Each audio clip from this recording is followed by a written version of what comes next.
I never thought I'd be back here, standing in the driveway of the old farmhouse where I grew up.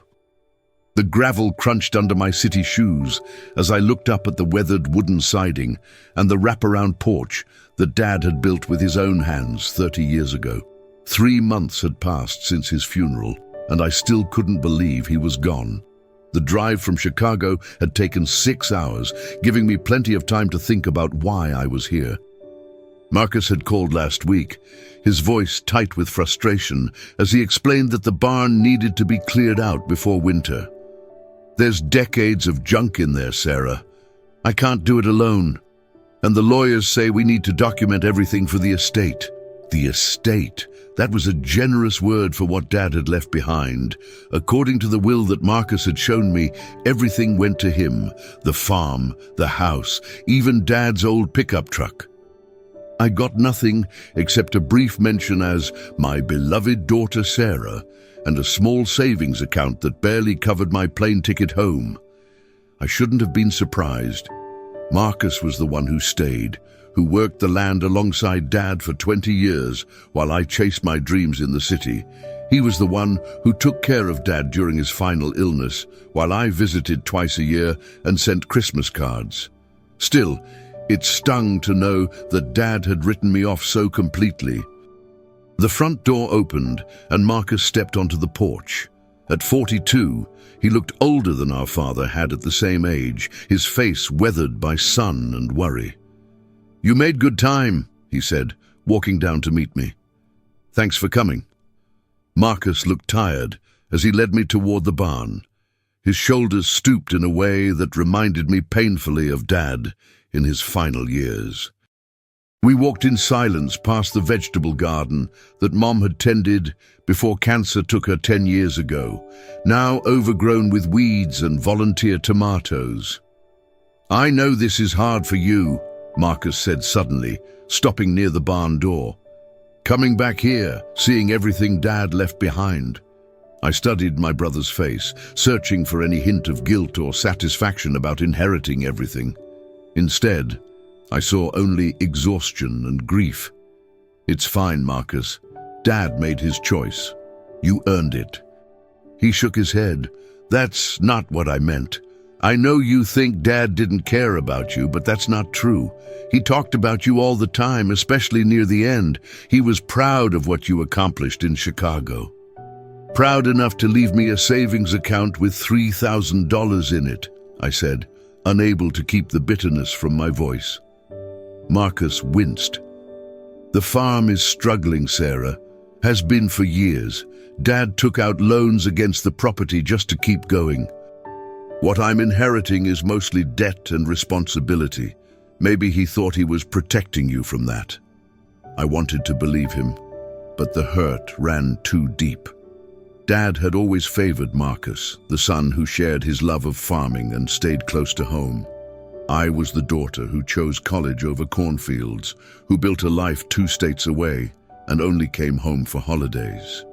"Let's just get this done," I said, reaching for the barn door handle. "What exactly are we looking for?" The barn door creaked open on rusty hinges, releasing the familiar smell of hay, motor oil, and decades of accumulated dust. Sunlight streamed through gaps in the wooden walls, illuminating dancing particles in the air and casting long shadows across the cluttered interior. I hadn't been inside this barn in years, but it looked exactly as I remembered from childhood. Dad's old tractor sat in the center, covered by a tarp that had seen better days. Workbenches lined the walls, their surfaces buried under tools, spare parts, and mysterious mechanical components that only Dad had understood. "The lawyers want us to catalog anything valuable," Marcus explained, pulling a notebook from his pocket. "Tools, equipment, anything that might need to be appraised for the estate." We worked in companionable silence for the first hour, sorting through boxes of rusted bolts and outdated farming magazines. I found myself smiling at some of the things we uncovered: a coffee can full of Dad's favorite fishing lures, a box of blue ribbons from county fairs in the 1980s, a collection of pocket knives that he'd accumulated over the years. "Remember when Dad taught us to drive stick shift on that old tractor?" Marcus asked, nodding toward the covered machine. "I remember you learning," I corrected. "I was too young, and Dad said the tractor was no place for little girls." Marcus frowned. "That doesn't sound like Dad." "Maybe not the Dad you knew," I said, moving to a stack of wooden crates near the back wall. "But that was definitely the Dad I grew up with." The crates were heavy, filled with old farm records and receipts dating back to the 1970s. As I lifted one to move it aside, I noticed something odd about the wall behind it. The wooden planks in the back wall didn't quite line up properly. Where most of the barn's interior showed the natural weathering and warping of old wood, this section looked different, newer somehow, as if it had been added or modified years after the original construction. "Marcus, come look at this," I called, running my fingers along the edge of one plank. He set down the box he'd been sorting through and joined me at the back wall. "What is it?" "This wood doesn't match the rest. See how it's a slightly different color? And these boards are narrower than the others." Marcus examined the wall more closely, pressing his palm against the planks. "You're right. It feels different too, like there's a hollow space behind it." We spent the next 20 minutes moving boxes and equipment away from the wall, revealing more of the suspicious section. It extended about 4 feet wide and ran from floor to ceiling, clearly a later addition to the barn's original structure. Why would Dad wall off part of the barn? I wondered aloud. Storage, maybe, or he could have been covering up damage from that bad storm we had in '98. But as we cleared more space around the modified wall, I noticed something else. The floorboards in front of this section were more worn than the surrounding area, as if someone had stood here frequently over the years. And when I looked up, I could see that the rafters above this spot had been reinforced with additional support beams. "Someone spent a lot of time and effort on this," I said. "This wasn't just a quick repair job." Marcus was quiet for a moment, studying the wall with new interest. Dad was always secretive about some things. Maybe he had a reason for closing this off. Finding tools in Dad's barn was easy. The challenge was choosing which ones to use. Marcus selected a crowbar, while I opted for a hammer and chisel, figuring we could work more carefully with smaller tools. "We should probably be gentle about this," I said, positioning the chisel against the edge of a board. "If there's something important back there, we don't want to damage it." The first plank came away easier than expected, revealing a dark space behind the false wall. Marcus shined his phone's flashlight into the gap, and we could see that the hidden area extended back several feet into what should have been solid wall space. "There's definitely something in there," Marcus said, his voice tight with excitement and apprehension. We worked methodically, removing boards one by one and stacking them carefully to the side. With each plank that came away, more of the hidden space was revealed. It wasn't just an empty cavity. Someone had built shelves along the back wall, and those shelves held boxes, folders, and what looked like important documents. "Jesus, Sarah. How long do you think this has been here?" I examined the construction more closely.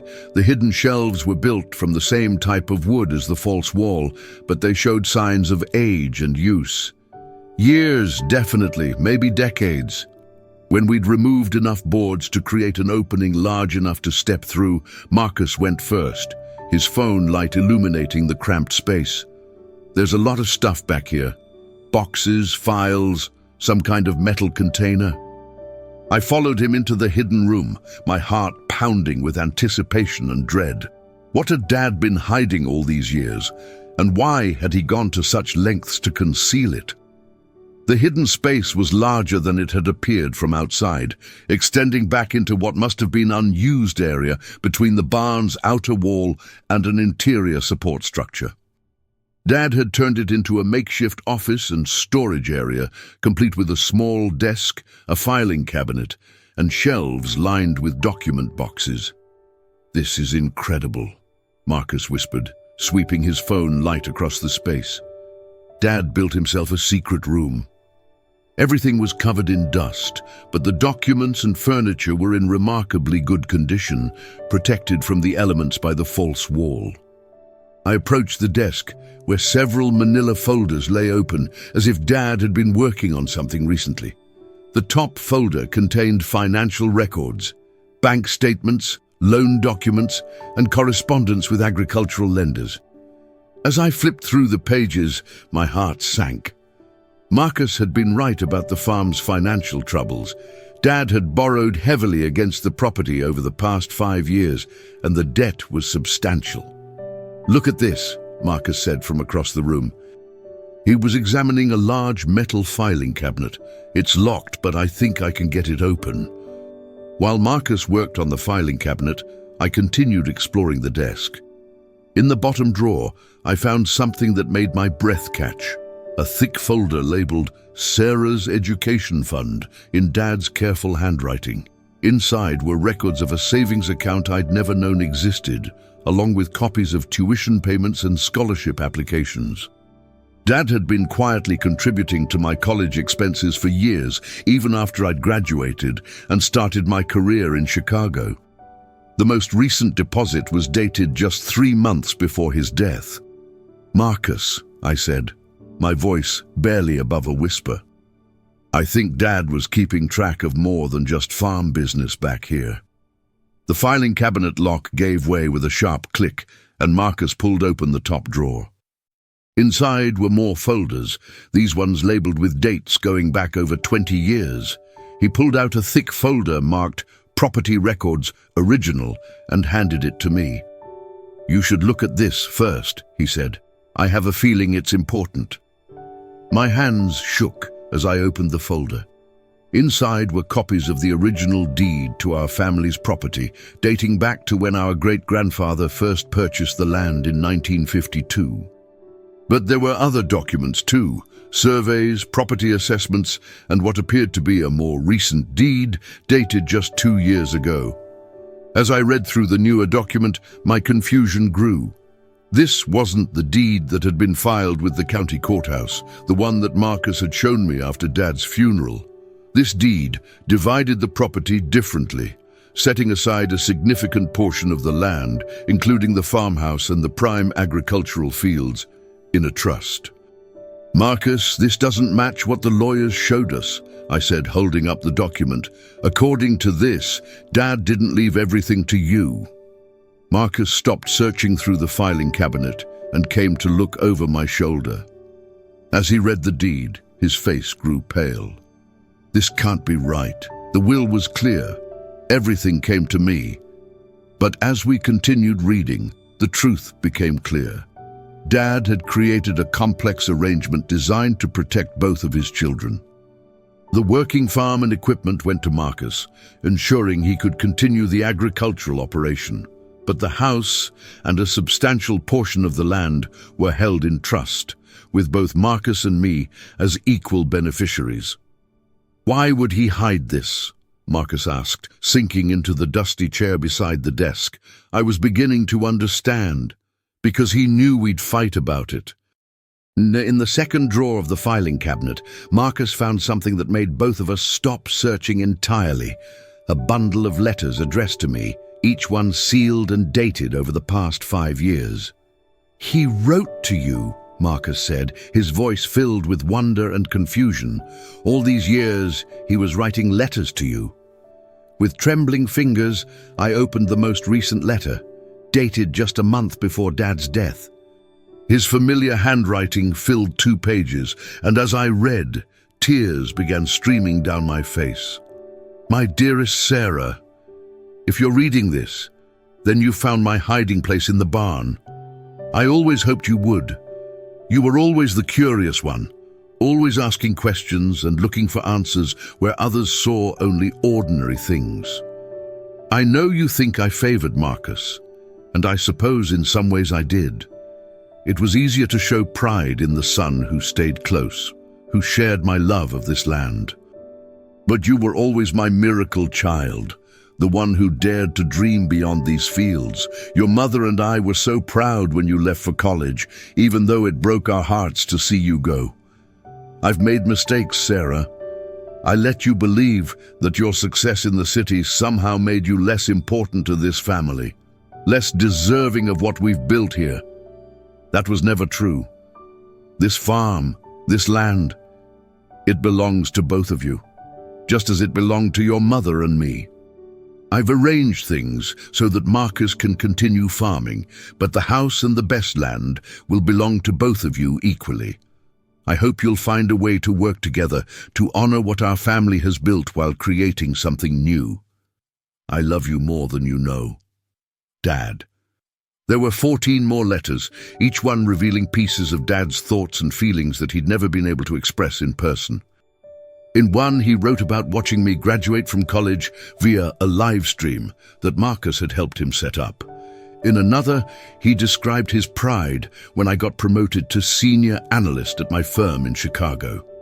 He kept track of everything, I said, wiping tears from my cheeks. My job, my apartment, even my relationship with David. Marcus was reading over my shoulder, his own eyes wet. I had no idea he was doing this. He never said anything to me about writing to you. The letters painted a picture of a man who deeply regretted the emotional distance that had grown between us over the years. Dad had been raised by a father who believed in stoic silence and traditional gender roles, and he'd struggled to overcome those patterns with his own children.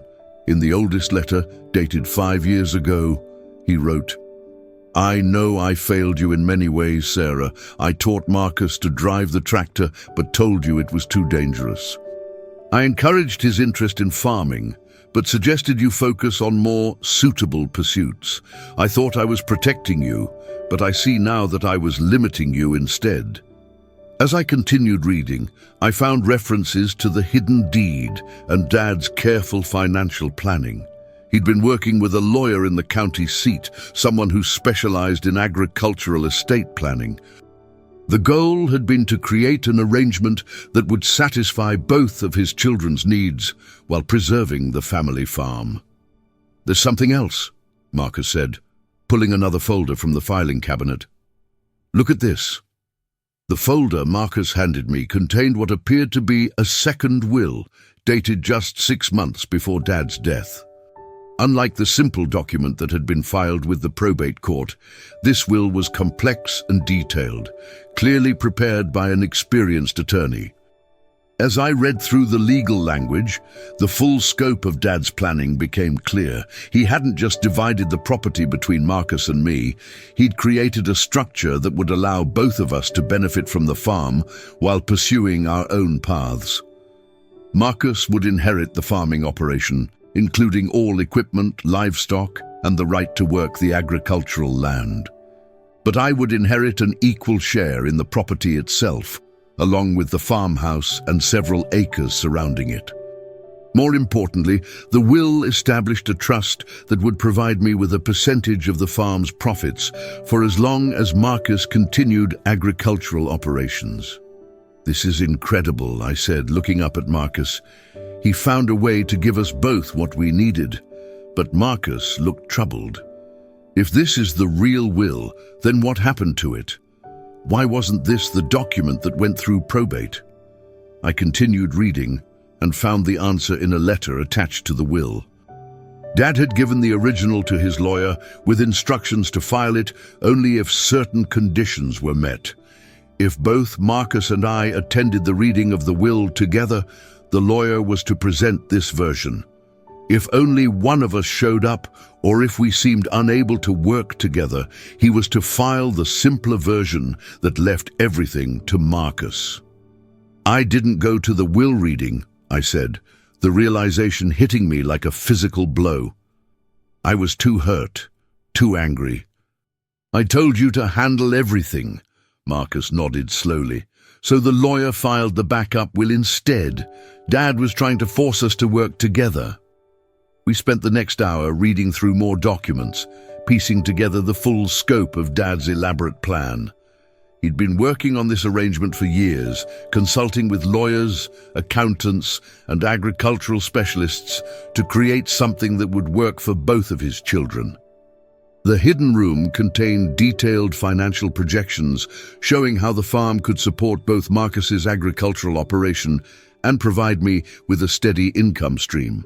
Dad had even researched the possibility of converting part of the property into a retreat center or event venue, something that would capitalize on the area's growing tourism industry. He thought of everything, Marcus said, shaking his head in amazement. Look at this. He even had plans drawn up for renovating the farmhouse. The renovation plans were beautiful, showing how the old house could be updated while preserving its historic character.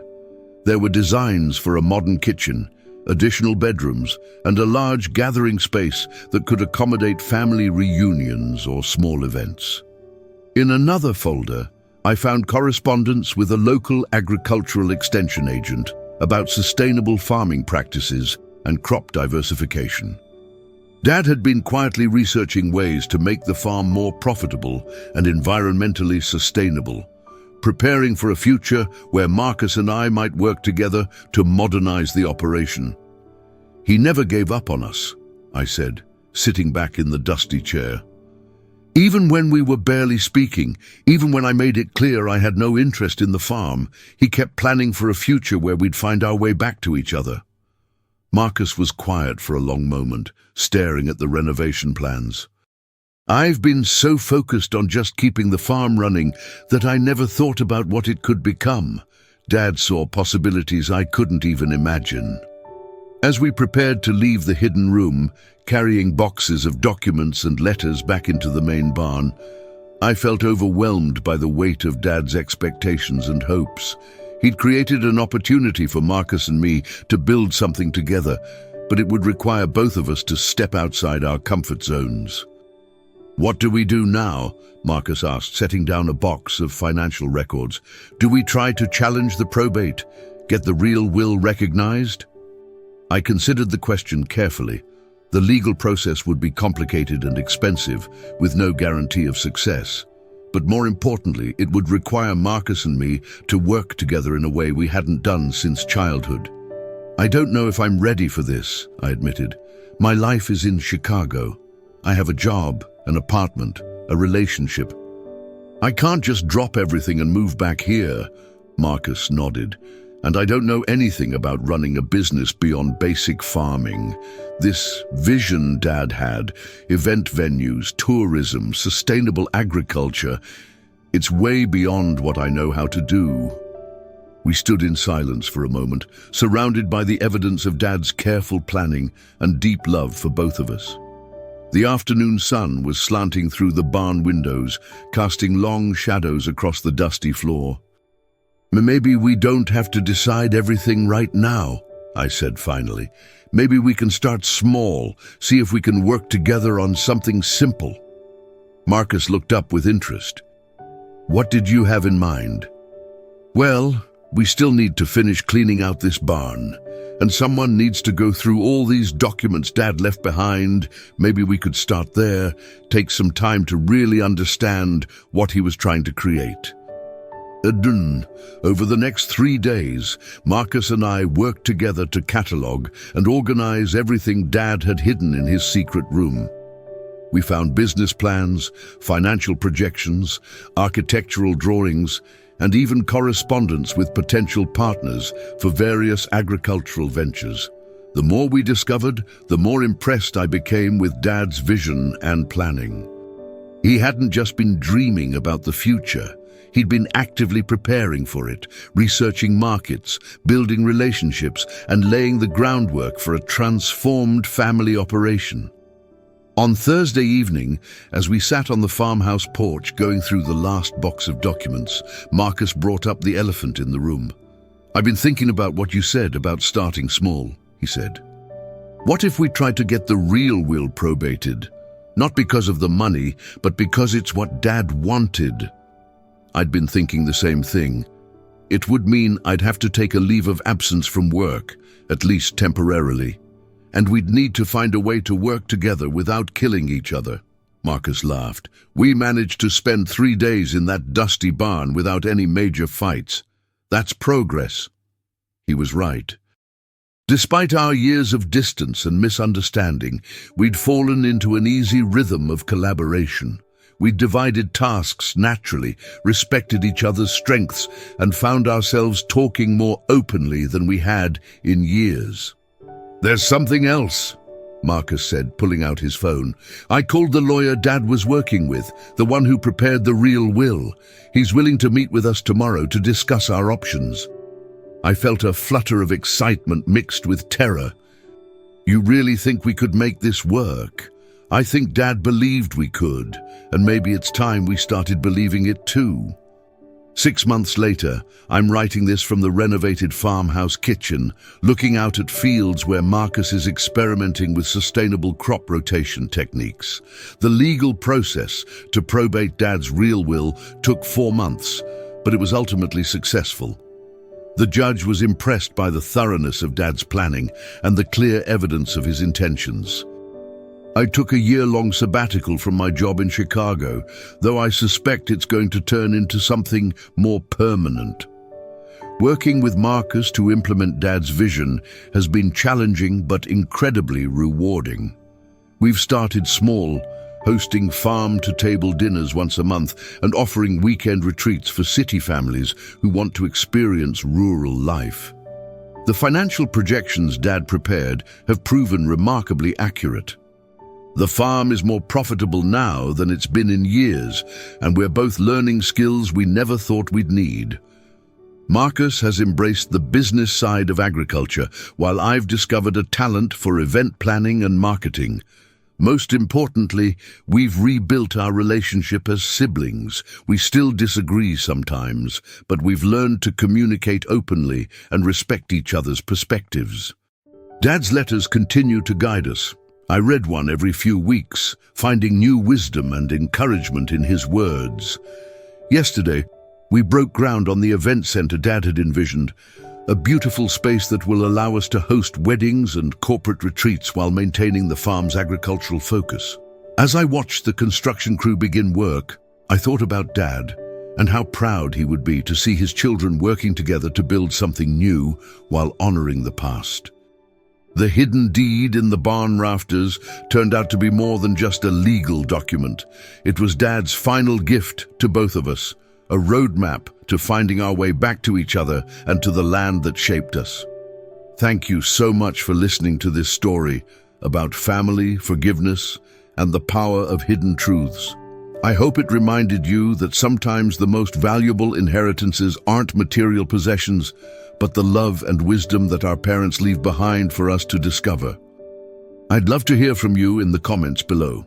Please let me know what part of the world you're listening from and if this story resonated with your own family experiences. Don't forget to subscribe to the channel for more heartwarming stories like this one. Until next time, take care and remember that it's never too late to rebuild the bridges that matter most.